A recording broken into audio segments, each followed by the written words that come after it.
Okay, who recognizes me? None of you. Oh, you. Oh, my. Oh, trouble right there. That's where I'm from. I grew up in a one-bedroom flat. I was given no easy chance, just like the many of you guys here today. I had no older brother. I had an older cousin. My husband is my cousin. He was older than me, but he was a popular boy because he played soccer. Everybody liked him. He traveled everywhere. He went everywhere. He wore nice clothes. Mr. Popularity. I never played no sports.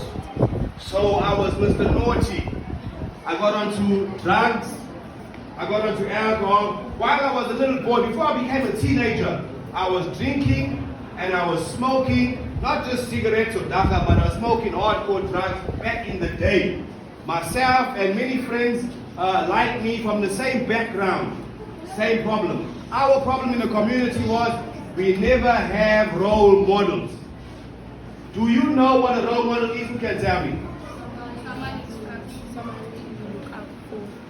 Somebody who looks up to you. There you go. We never had nobody good that we looked up to. We looked up to the local guys that were popular for the wrong thing. So this became the attraction. These became our role models. So I spent my life as a young boy trying to impress these people. No father in the home, no mother in the home. My grandmother raised me. She was a pensioner, born in 1924. Yes.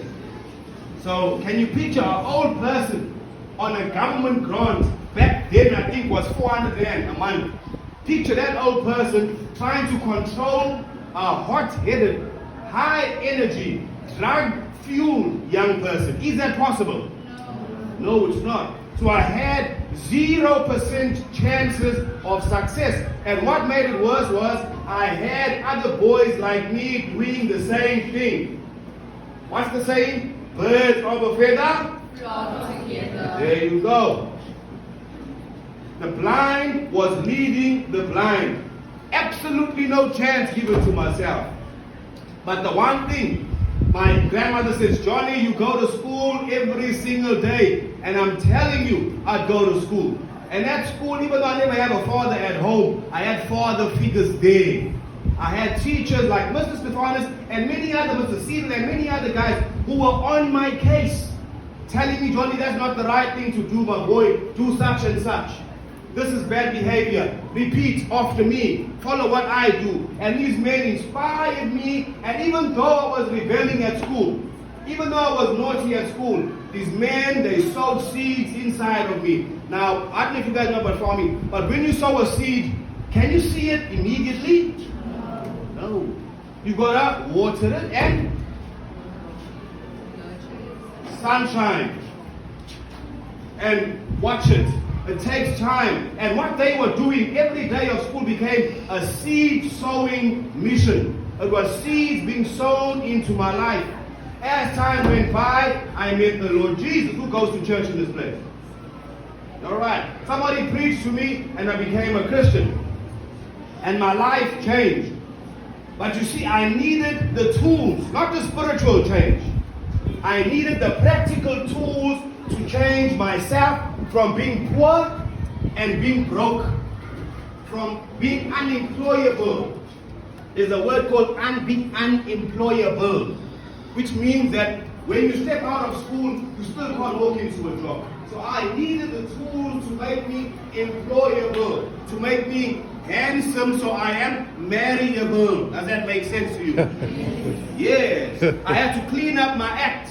You can see it was a spiritual part, then the intellectual part, and a practical part of life that I had to take upon myself and change. Now, what school is offering you guys is the intellectual part. It's offering you the chance to take tools with you and apply them to your life to make your journey forward. As time went by, I started to study more. I went to Bible school. I studied theology.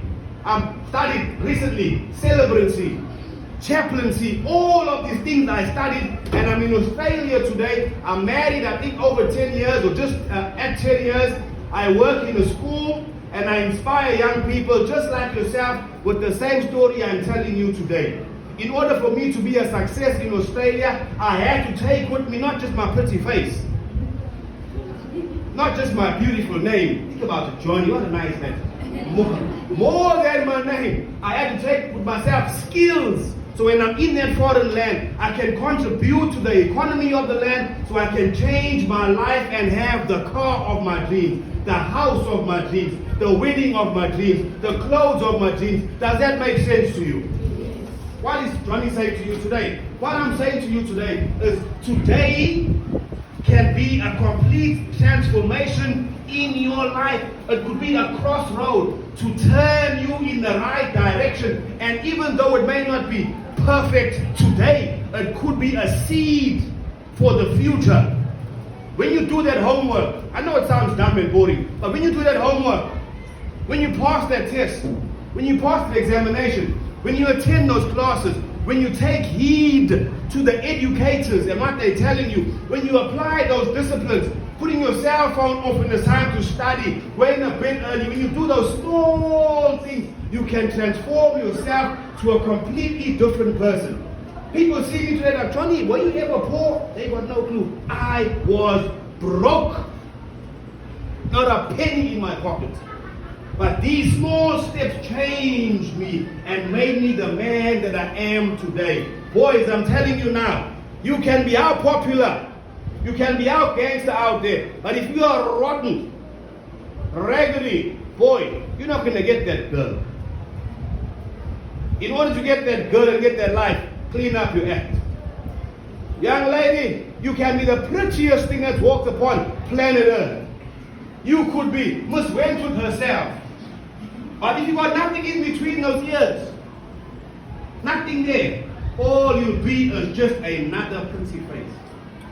But when you take discipline and make discipline part of your life and apply the basic principles of living, your life can be transformed. Today I'm in a position to travel the world at my will because I put those principles of discipline earlier on.